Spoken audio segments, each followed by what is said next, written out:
Empezaremos entonces, ¿ya? Bueno, entonces acá primeramente encontramos lo que es el hueso coxal. El hueso coxal, como bien sabemos en la parte de pelvis, está conformado por tres partes, ¿no? Que es el ilion, que es el isquion y el pubis. Entonces, la parte del hueso coxal en el feto, bueno, embriológicamente aparece en la quinta semana. Aparecen los esbozos del miembro inferior.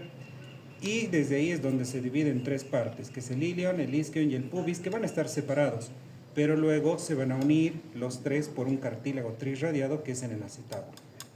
Ahora, una vez que ya después de la pubertad, ese cartílago trirradiado que une los tres huesos desaparece. Y al desaparecer queda osificado como este hueso que ya vemos, ¿no? Consolidado y osificado en total. Por lo tanto, este hueso coxal vamos a estudiar por tres partes. Lo primero que tenemos aquí es lo que estoy agarrando, ¿sí? Que es la parte del ilion. El ilion para su estudio presenta el ala del ilion y el cuerpo del ilion. El ala del ilion se divide en dos caras. La cara posterior que tiene crestas, las crestas glúteas. Y esa es la cara posterior, ¿no? Cara posterior del ala del ilion. Crestas glúteas. Su cara anterior, que está hacia adentro, es la fosa ilíaca. Y posteriormente a esta tenemos la cara sacropélvica, donde encontramos la tuberosidad del ilion y la cara auricular del ilis, ¿no? O del sacro, que lo consideran porque se articula con el sacro. Luego, ya tenemos acá lo que es su cara anterior del ala del ilion y su cara posterior. Y entre los dos se encuentra este borde que es la cresta ilíaca, que va a presentar dos labios, un labio medial o labio interno y un labio lateral. Cada cresta ilíaca va a terminar en las espinas, o sea, es decir, que por delante la espina ilíaca anterosuperior, ya que debajo la espina ilíaca anteroinferior, en la parte posterior en la espina ilíaca posterosuperior y debajo la posteroinferior. Ahora, ese es el ala del ilion. Debajo del ala del ilion tenemos la parte del cuerpo del ilion. Y el cuerpo del ilion, si vemos acá, correspondería a esta parte, el cuerpo del ilion. Pero para identificar el cuerpo del ilion siempre hay que tomar en cuenta este reborde acetabular, ya que el cuerpo del ilion forma el reborde acetabular del acetábulo o el techo del acetábulo. Y simplemente ese es el cuerpo del ilion. Entonces el ilion tiene un cuerpo y una ala del ilion. Nos vamos a la siguiente parte, que sería esto que tenemos acá. Toda esta partecita que se ve, ¿ya? Debajo del acetábulo, toda esa parte. O de esta forma, podemos encontrar. De esta forma. ¿Qué quiere decir? Que tenemos el isquion, que se divide en un cuerpo y la rama del isquion. Por si acaso, el cuerpo del isquion siempre se ve por esta parte. Nunca se ve por el otro lado, ya que el cuerpo del isquion está en la cara posterior del acetábulo. Entonces, el cuerpo del isquion y la rama del isquion. En la parte posterior tenemos la tuberosidad isquiática. Esta tuberosidad es la que nos sirve a veces para apoyarnos o para sentarnos, ¿no? Y encima ya tenemos lo que es la espina isquiática. Entre el cuerpo y la rama tenemos la espina isquiática. Y la espina isquiática va a formar la incisura isquiática mayor, incisura isquiática menor, ¿no? Y bueno, ya la rama también forma parte del foramen obturador, ¿no? Y el cuerpo también. Luego tenemos a la parte del pubis, ¿no? Que sería simplemente esta partecita que vemos, ¿no? El cuerpo, la rama superior y la rama inferior.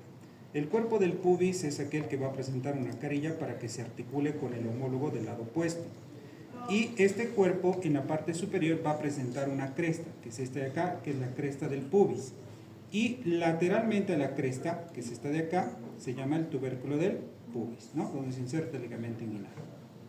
Luego, eso sería la parte del cuerpo. La rama superior, que también forma parte del foramen obturador, su rama superior se caracteriza por tener este borde afilado. Este borde afilado que es el pecten del pubis, ¿no? O llamado cresta pectínea. Y de ahí se continúa con la línea arcuata y la línea innominada, ¿no? Hacia la parte del hígado. En la parte inferior simplemente es la rama inferior del pubis, que simplemente se va a unir a la rama del isquion y formando la rama isquiopubiana y formando parte del foramen obturador, ¿no? Entonces simplemente es eso lo que podemos hablar de este hueso coxal. Pasamos al siguiente, que es el hueso del fémur. Ahí vemos que el fémur, la cabeza se va a articular con la parte del acetábulo, formando la articulación coxofemoral, que es una sinovial de tipo esferoidea, es multiaxial en este caso, ¿no? Ahora, la parte del fémur es considerado un hueso largo, es un hueso par, y además este fémur se considera que es una cuarta parte de todo nuestro cuerpo, ¿no? Es decir, que es el hueso más largo del cuerpo y equivale a la cuarta parte de la estatura o la altura de una persona. Para su estudio presenta lo que es una diáfisis, epífisis proximal y epífisis distal. La epífisis proximal, lo primero que podemos ver para identificar siempre es ver si es anterior o es posterior. Esta parte, si vemos acá, es anterior. Si le damos la vuelta, aquí estaría la fosa intercondyle. Entonces esto es posterior. Le posicionamos al hueso y recién empezamos a describir. En la parte superior tenemos la parte de la cabeza del fémur, la fosita de la cabeza del fémur. Detrás de la cabeza tenemos el cuello, que es de forma trapezoidal. Es el lugar que más se fractura por la osteoporosis o la edad. Y luego tenemos acá dos detalles. Si vemos, no se ve tan notorio los trocánteres, ¿no? Pero ese es el trocánter menor y ese es el trocánter mayor. Y si es cara anterior, esto sería la línea intertrocanteria. Ahora, si le damos la vuelta, ahí se ve mejor los trocánteres. Trocánter menor, trocánter mayor, y como está elevado en medio, se llama cresta intertrocanteria. Luego, también vamos a encontrar un dato importante. En esta cresta intertrocanteria, vamos a ver aquí una elevación que se denomina el tubérculo cuadrado. Trocánter menor, trocánter mayor, cresta intertrocanteria, tubérculo cuadrado. Y por encima del tubérculo cuadrado, nos encontramos con esta depresión que es la fosa trocanteria, donde se inserta el tríceps coxal. Luego ya nos vamos a la parte distal, ya vamos a la parte de la diáfisis y podemos indicar que la diáfisis para su estudio presenta dos caras, una cara anterior que es convexa y lisa para inserciones musculares y una cara posterior que va a presentar lo más importante que sería la línea áspera. Y la línea áspera tiene una característica que por arriba va a formar dos labios, un labio lateral que forma la tuberosidad glútea para que se inserte el glúteo y un labio medial. En realidad vamos a encontrar acá dos, ¿no? Uno que va a ser la línea espiral y el otro va a ser lo que va a formar la línea pectínea. Entonces, labio lateral, tuberosidad glútea. Luego el labio medial que va a ir hacia la base del trocánter menor, que es la línea espiral, y la línea pectínea que es más lateralmente, ¿no? En este sentido, más diagonal. Pero igual parte de la línea áspera, ¿no? Entonces, labio lateral, tuberosidad glútea, su labio medial es la línea espiral que llega a la base del trocánter menor y lateralmente la línea pectínea que va a ir desde la línea áspera hacia la parte, pasando, ¿no? Hacia la parte del cuello. Luego la línea áspera hacia la parte de abajo va a formar dos líneas, la línea supracondyle. Pero ¿cómo nos damos cuenta cuál es cuál? Si esta es la cabeza, entonces esto es medial. Entonces este es el cóndilo medial y cóndilo lateral.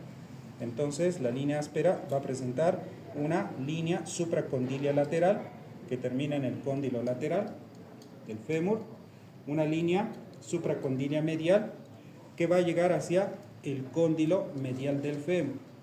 Y además en ese cóndilo medial encontramos encima del cóndilo el epicóndilo y tenemos el tubérculo del aductor, ¿sí? Que es este de acá, ¿no? Muy notorio aquí el tubérculo del aductor.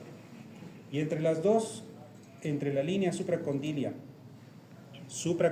lateral y supracondilia medial, encontramos la cara poplitea, que es de forma triangular, ¿no? Y ahí podemos ver el extremo distal, la epífisis distal, que encontramos los cóndilos, ¿no es así? Este sería el cóndilo medial y el cóndilo lateral. Y en medio está la tróclea. Pero por su cara anterior presenta esto la cara poplitea, la cara patelar, para que se articule con la rótula, de esta forma, ¿no? Y luego pues ahí tenemos los cóndilos, ¿no? Cóndilo lateral, cóndilo medial y por la cara posterior la fosa intercondyle. Listo. Pasamos al siguiente, que va a ser en este caso la tibia. Entonces, un dato importante es que la epífisis distal del fémur siempre se va a articular con la tibia para formar esa articulación. ¿Qué articulación? La articulación de la rodilla, ¿no? Que algunos lo llaman también fémoro-tibial la llaman, ¿sí? Y la fíbula simplemente es para darle soporte, para dar fijación nada más. Entonces, la articulación de la rodilla en realidad está formada por tres huesos, que es el fémur, que es la tibia y es la rótula, ¿no? Que estaría encima. Pasamos a la parte de la tibia y lo que podemos hablar en la tibia es un hueso que está en la parte medial de la pierna, también presenta lo que es una Diáfisis, epífisis proximal, epífisis distal. La epífisis proximal, lo primero que vemos es esta parte, todo esto, que se llama meseta tibial. La meseta tibial va a presentar cóndilos. En este caso, este sería el cóndilo medial. El cóndilo medial generalmente es cóncavo y el cóndilo lateral que es convexo. Luego tenemos las eminencias intercondilias. Eminencias intercondilias. Y ahí tenemos el tubérculo condilio lateral, tubérculo condilio medial. Y delante de estas eminencias intercondilias tenemos áreas, el área intercondilia anterior y el área intercondilia posterior, para los ligamentos cruzados, ¿no? Área intercondilia anterior, ligamento cruzado anterior, área intercondilia posterior, ligamento cruzado posterior. Y si vamos hacia adelante ya nos encontramos con lo que es la tuberosidad de la tibia. Y ahí es donde va a empezar la parte del borde anterior. Ahora, en la parte, como dice, en la parte superolateral vamos a encontrar una elevación, en la parte superolateral vamos a encontrar una elevación que es el tubérculo anterolateral de Yerdi, ¿sí? Tubérculo anterolateral de Yerdi, ¿no? Que está lateral a la tuberosidad de la tibia. Bueno, pasamos a la diáfisis. La diáfisis presenta para su estudio 3 caras y 3 bordes. Aquí vemos que va a presentar las siguientes caras. Este hueso es en la parte media de la pierna. Entonces, esta es su cara medial, cara lateral y atrás cara posterior. Entonces, cara medial, lateral y posterior.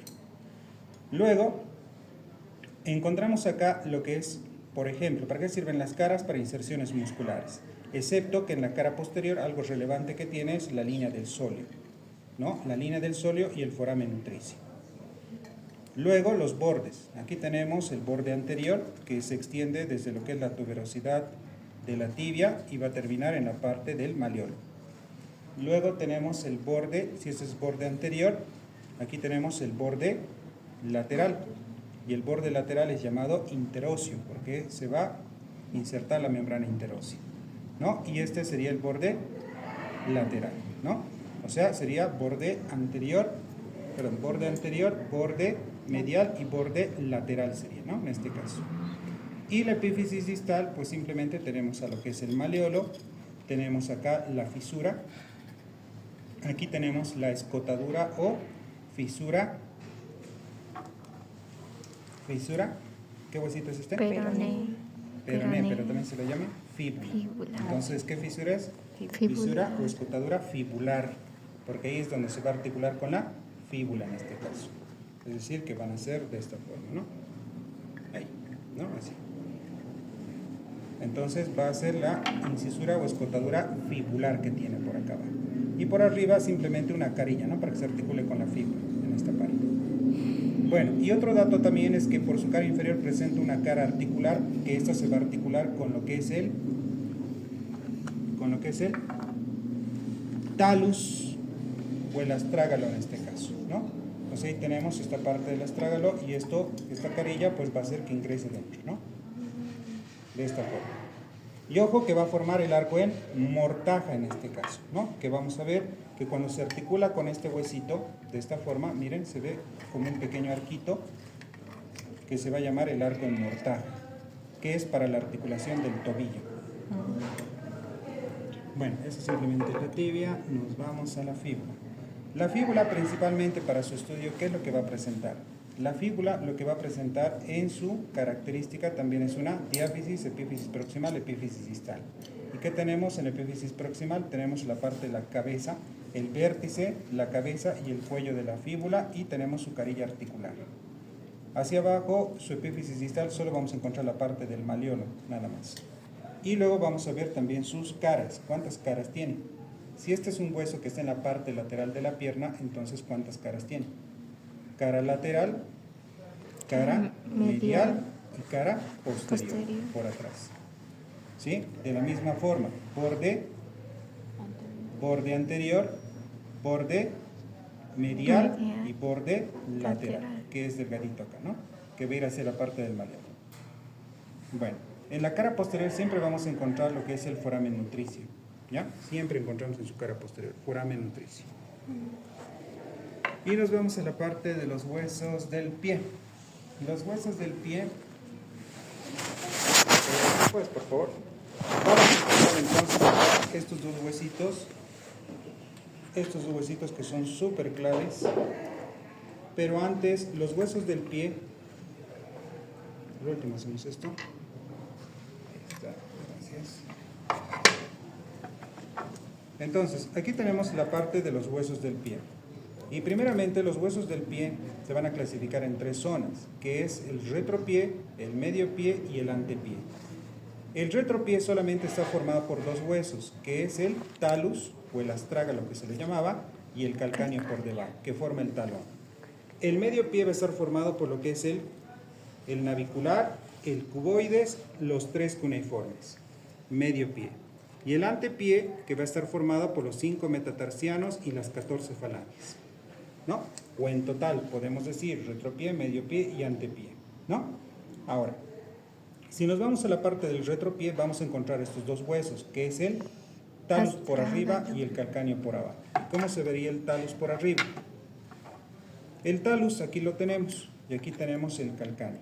Entonces lo primero que tenemos que armar es siempre hacia adelante, de esta forma, ¿sí? Por ejemplo, este de acá arriba es el talus. Y el talus, ¿qué es lo que tiene? Para su estudio va a presentar tres partes, que este es el cuerpo, el cuello y la cabeza. Cuerpo, cuello, cabeza. ¿Listo? El cuerpo es importante porque en la parte superior se forma la tróclea, ¿sí? La tróclea. Y en su parte posterior tenemos el tubérculo lateral y tubérculo medial. Y en medio está el surco para el flexor largo del dedo gordo, ¿sí? Eso sería la parte del cuerpo, el cuello y la cabeza. ¿La cabeza para qué nos sirve? Dos cosas. La cabeza tiene dos funciones que nos puede servir. Una, si vemos acá,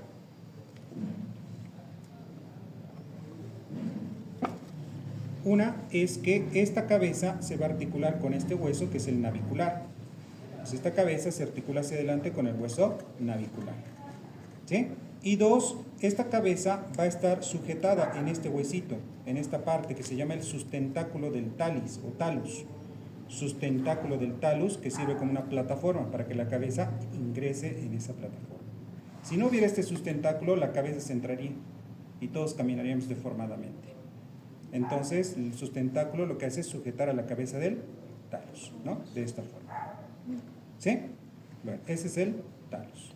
Y por abajo presenta esta carilla articular para que se articule con el calcáneo, ¿no? De esta forma. Pasamos al siguiente, que es el talón, el calcáneo. Y si vemos el calcáneo, pues este calcáneo, por acá si podemos ver, se va a articular ¿con quién?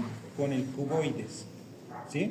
Entonces un dato es de que el talus se articula con el navicular y el calcáneo se articula con el cuboides. Ahora, este calcáneo es el que forma el talón, el último que soporta todo nuestro peso corporal. Por lo tanto, este calcáneo va a presentar este tubérculo, que es el tubérculo fibular, o lo llaman también tróclea, ¿ya? Se lo llama tubérculo troclear, se lo llama, ¿sí? Por un lado, por el lado medial. Y por este otro lado tenemos al sustentáculo del talus, que les había dicho que es el soporte para la cabeza del talus, ¿sí? Ahora, en la parte más posterior de este calcáneo tenemos esta parte que es la tuberosidad del calcáneo, donde se inserta muchas veces el tendón de Aquiles. Y si vamos por abajo, vamos a encontrar que existen tubérculos. Este llegaría a ser el tubérculo lateral, ese es el tubérculo medial y este es el tubérculo anterior. Tubérculo medial, lateral y tubérculo anterior. Tres tubérculos que tiene la parte del calcáneo. ¿Listo? Bien. Luego nos pasamos hacia la parte, creo que está pegado, nos pasamos a este huesito que es el navicular. Este hueso navicular tiene la forma de un barco y se articula por atrás con la cabeza del talus y adelante se articula con los tres cuneiformes, primer, segundo y tercer cuneiforme. Y lo que tiene, lo más importante, este hueso navicular es que por esta parte medial presenta la tuberosidad del navicular. Esa tuberosidad es la que va a estar en contacto con el zapato. Luego tenemos la parte del hueso cuboides, que es este de acá. El cuboides es de forma cuadrilátera y este se va a articular ¿con quién? Por atrás con el calcáneo y por delante con el cuarto y quinto metatarsiano. Y finalmente los cuneiformes. El primer cuneiforme solo se caracteriza por ser el más grande de los tres el segundo cuneiforme es el más pequeño de los tres, y el tercer cuneiforme es algo mediano, pero este se va a articular con el tercer metatarsiano, con el cuboides y parte con el navicular. ¿Ya? Primer cuneiforme, segundo cuneiforme y tercer cuneiforme. Y luego ya tenemos la parte de los metatarsianos. Primer metatarsiano, que es el más robusto, el más grueso y el más corto, ¿no? Primer metatarsiano. Que por su cara inferior va a presentar algo bien importante, que son los sesamoideos, ¿no? Sesamoideo medial y sesamoideo lateral. Dos sesamoideos. Luego tenemos a este detallito más. El segundo metatarsiano se considera el hueso más largo, ¿ya? De los 5. El tercero o cuarto no tienen relevancia y el quinto sí, porque tiene esta tuberosidad. Tuberosidad lateral del quinto metatarsiano. Y aprovechando, escuchen bien, este huesito que vemos acá es el cuboides, que se va a articular con el cuarto y quinto metatarsiano. Pero este cuboides por su cara inferior tiene otro detalle, que se llama la tuberosidad del cuboides o tubérculo del cuboides. Y delante de ese tubérculo del cuboides tenemos un surco. El surco para el fibular largo, ¿ya? El surco para que pase el tendón del fibular largo, ¿ya? Bueno, ya sabemos también esto, los 5 metatarsianos, y finalmente tenemos las falanges. Y ojo, cada metatarsiano tiene una base, un cuerpo y una cabeza. Lo mismo que las falanges, una base, un cuerpo y cabeza. Y los metatarsianos, las falanges, primera falange del dedo gordo del pie es falange proximal y falange distal, que solo tiene 2. Y el resto, los 4 dedos laterales, tienen falange proximal, falange media, falange distal, ¿no? Pero que tienen siempre base, cuerpo y cabeza. Entonces, no nos olvidemos por último dato, cuidado que llamen dedo pulgar, no hay dedo pulgar en el pie, solo se llama dedo gordo del pie o primer dedo del pie. De la misma forma, este es el quinto dedo del pie o dedo meñique, ¿puedo decir? No puedo decir dedo meñique, meñique está en la mano. Quinto dedo del pie o dedo pequeño del pie, nada más. ¿Listo? Bien, con eso hemos acabado este temita. Huesos. La rótula. La rótula, ya, vamos por la rótula, gracias. Gracias. Está bien. Bueno, sí, está este bien. huesito que es pequeño, que es la rótula, es de forma triangular, que algunos lo consideran que tiene la forma de un corazón. Para su estudio presenta una cara anterior, que es algo rugosa, donde pasa el tendón del cuádriceps. Y por su cara posterior lo que tiene es una cresta vertical y tiene 2 superficies articulares, una superficie articular medial y una superficie articular lateral, ¿sí? Para que se articule con la cara patelar del fémur, ¿no? Es decir, que se va a articular de esta forma, ¿no? Entonces, para eso sirven estas 2 superficies articulares. Y finalmente, para acabar, pues esta rótula o patela, como es un hueso sesamoideo, es considerado el hueso sesamoideo más grande de todo el cuerpo. Presenta una base por arriba, un vértice por abajo y 2 bordes. Borde lateral y borde medial, ¿no? Nada más. Eso sería todo.